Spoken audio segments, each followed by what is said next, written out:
only in Isili.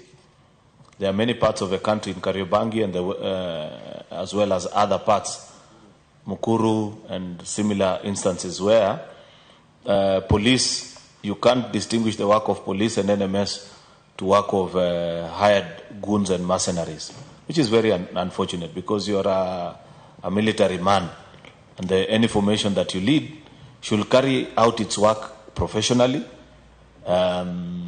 with dignity.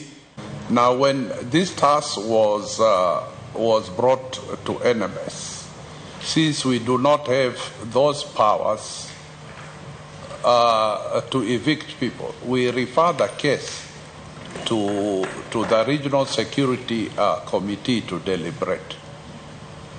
And as per the minutes, that issue was discussed and the tasking for that eviction order.